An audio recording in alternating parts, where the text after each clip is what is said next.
dareenka Soomaalida Koonfur Afrika ayaa maanta aad u kacsan dadku waxa isla dhaxmarayaan saddexdan wiil ay dukaankooda lagu dhex gubay dad ama kaagsan oo isugu jira Soomaali iyo madow iyo ajaanib kale ayaa ku soo xumay dukaanka sida idin muuqato dukaanka hortiisa ilaa laamiga dad ayaa aad u buuxiyay waxayna la yaaban yihiin saddexdan wiil ay dukaanka lagu gubay Allah u naxariistay marxuumiintani ayaa lagu kala magacaabi jiray Cabdullaahi Aadan iyo Bashiir Saafi Ugaas iyo Cabdi Shaafi marxuumiintan ayaa laba kamid ah waxa ay ahaayeen qaraabo aad isugu dhow iyadoo maalmo ka hor wiil kale oo qaraabadeedana lagu dilay isla tuuladani Tambiza xaafadu waa xaafad aad u weyn waxaana lagu qiyaasi karaa inay ka weyn tahay magaalada Hargeysa waana degmo hoos timaada magaalada Johannesburg xaafada markaa gudaha u gasho cabsi ayaa dareemaysa oo dad fara badan waxaad arkaysaa wadooyada taagan oo aan wax shaqo aan haynin safaaradda Soomaalida ee Koonfur Afrika madax ka socoto oo ka kacayay konsulka safaaradda Maxamed Cali Mare ayaa goobta soo gaaray isagoo warbaahinta la hadlay dhanka kale dadkii Soomaalida ugu horeeyay dukaanka yimid xilliga uu gubanay isku naday inay badbaadiyaan dukaanka oo naqaska ku dhagay dadka saddexdan wiil oo naqaska ku dhagay xilliga ay dukaanka ku jireen ayaa waxaan goobta kula kulmay mid kamid ah goobjoogayaashii ugu horeeyay ee soo gaaray markaas subaxii markaan gabadha siisay faraas oo siiyay meesha furadi tiriye markaas ay uga soo noqotay tiriye walaalaha way gubteen way kala soo bood oo ku soo hortay markii oo wali nafta ka bixin oo la salbaab gargada ayaan mid gadaal baan ku jiriyay adii nimanka booliska markii dambe wacay booliska noo dabdamiskii adinka ugu dambeeyay nafta ku jirtay ay ku soo gaareen tan uu nafta maxaa dhaliyaa la isleeyahay dabka meesha ka kacay kulliba ma garanay kulliba waxyaalo way jirtaan kulliba way soo bixi doonaa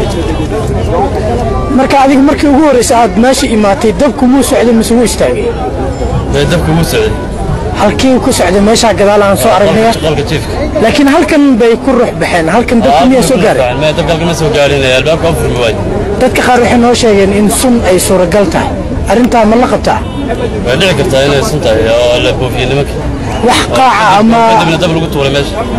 wax qaaca ama albaabkan hadda dukaanka iyo qaybta ay jiifeen way kala duwan oo ka soo booday qaac weyn baa ka soo booday we saw a fire and then I went to that door so Martina was knocking on that door he didn't be able to come out so we went on that side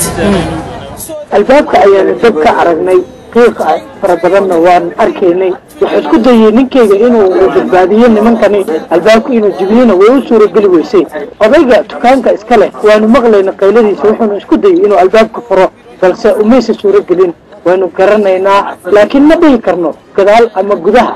ayaa wax ka dhaceen waxaynu aragnay kaliya qaaca sidaas waxa uu sheegay TV-ga Home Cable Libuba gabadha lagu magacaabo ay daris ahaayeen dukaanka Soomaalida ay ku gubteen safaaradda Soomaalida ee Koonfur Afrika madax ka socoto oo horkacayay konsulka safaaradda Maxamed Cali Mare ayaa goobta soo gaaray isagoo warbaahinta la hadlay Ilaahay ha u naxariisto ku geeriyootay dalka South Africa gobolka Gauteng magaalada Tambiza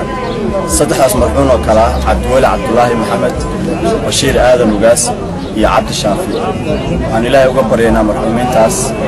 inuu jannada firdawsi siiyo ehelkoodii iyo asxaabtoodii iyo caruurtoodii iyo dadka yaqaanana uu samir iimaanka siiyo iminka waxaan taaganahay halkii dhibaatadu ka dhacday dukaankani waxaa isugu soo baxay Soomaali fara badan iyo dad ajaanib ah oo tuuladani degan Cabdixakiin Ibrahim Cawaale TV-ga Home Cable dalka Koonfur Afrika magaalada Johannesburg